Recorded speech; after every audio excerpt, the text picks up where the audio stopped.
Assignment 10.1. An ideal gas absorbs 5 into 10 to the power 3 joules of energy while doing 2 into 10 to the power 3 joules of work on the environment during a constant pressure process. अब आगे parts दो हैं जो पूछे गए हैं। पहला है compute change in internal energy of the gas. तो पहले पहला पार्ट कर लेते हैं, बाद में दूसरे पार्ट की तरफ जाएंगे। तो ये एक सिस्टम है और इसके अंदर जो हीट एब्जॉर्ब हो रही है, इसने कहा है ना कि गैस एब्जॉर्ब इतना जूल ऑफ एनर्जी, तो वो किस तरह एब्जॉर्ब होती है? हीट की शक्ल में। तो वो हम लोग उसको डेल्टा क्यू के साथ मेजर कर मैं लिख लेते हैं।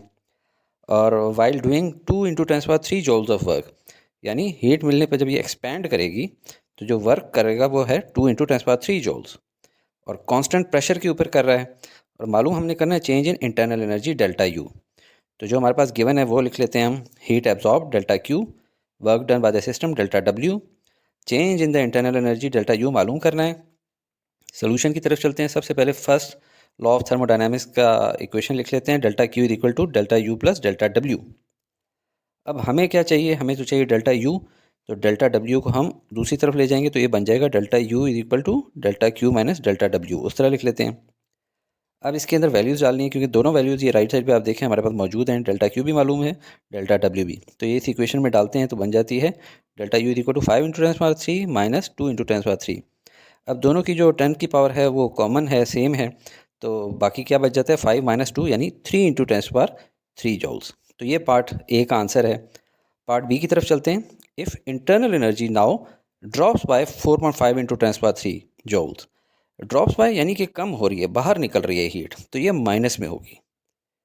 ठीक है, इंटरनल एनर्जी डेल्टा यू से होती है, माइनस 4.5 इंटू 10 पावर 3 जॉल मैंने लिख दिया। And 7.5 into 10 power 3 joules is expelled, यानी हीट बाहर जा रही है, तो वो भी माइनस में होगी, नेगेटिव साइन साथ लगेगा।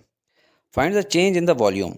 दैट जब हीट बाहर निकल गई है तो पिस्टन नीचे ड्रॉप करेगा, वॉल्यूम कम हो जाएगा, तो ये चेंज इन वॉल्यूम जो है वो मालूम करना है हमने। और ऐसे मौके पे जब कांस्टेंट प्रेशर हमें गिवन है 1.01 इंटू 10 पावर 5 पैस्कल्स। तो अब मज़ीद जो हमें पास गिवन में आ गया है वो लिख लेते हैं। चेंज इन वॉल्यूम मालूम करना है, delta we. Drop in internal energy delta U हमें गिवन है, वो भी माइनस साइन से हमने लिखना है। हीट एक्सपेल्ड डेल्टा क्यू हमने लिखना है, वो भी माइनस साइन से। और कांस्टेंट प्रेशर पी गिवन है 1.01 इंटू 10 पावर 5 पैस्कल्स। वही फर्स्ट लॉ ऑफ थर्मोडायनामिक्स की इक्वेशन लिखेंगे, delta q is equal to delta u plus delta डब्ल्यू। अब देखें ये जो वर्क डन होता है, ये इस केस में चूँकि ये आइसोबैरिक प्रोसेस है कांस्टेंट प्रेशर वाला, तो इसकी हमने पूरी डेरिवेशन की थी कि ये होता है पी इंटू डेल्टा वी, यानी प्रेशर इंटू डेल्टा वी। तो इसको अब इस तरह लिख लेंगे, delta q is equal to delta u plus p delta v. और डेल्टा वी को मैंने रेड इसलिए किया क्योंकि ये मालूम करना है। अब जब इसको रीअरेंज करेंगे तो ये हो जाएगा, डेल्टा यू उधर चला जाएगा तो क्या हो जाएगा? Delta q minus delta U, और ये पी उधर चला जाएगा तो डिवाइडेड बाय पी। तो इसको रीअरेंज करके लिख लेते हैं, delta q minus delta U divided by P. अब इनके अंदर वैल्यूज़ डाल लेते हैं, क्योंकि हमारे पास तीनों वैल्यूज़ मौजूद हैं, डेल्टा क्यू भी, डेल्टा यू भी और पी भी। ये माइनस साइन बीच में है और ये ब्रैकेट के अंदर माइनस डेल्टा यू की जो वैल्यू है वो माइनस साइन के साथ। अब ये माइनस और माइनस प्लस हो जाएगा, तो ये हो जाएगा minus 7.5 into 10 power 3 plus 4.5 into 10 power 3। अब यहाँ देखें दोनों की 10 पावर 3 सेम है, तो ये कॉमन बाहर हो जाएगी, और माइनस 7.5 प्लस 4.5 बन जाता है -3। अब ये इसको सॉल्व करेंगे कैलकुलेटर से, तो ये हमारे पास वैल्यू आ जाएगी -2.97 इंटू 10 -2 क्यूबिक मीटर। ये है चेंज इन वॉल्यूम।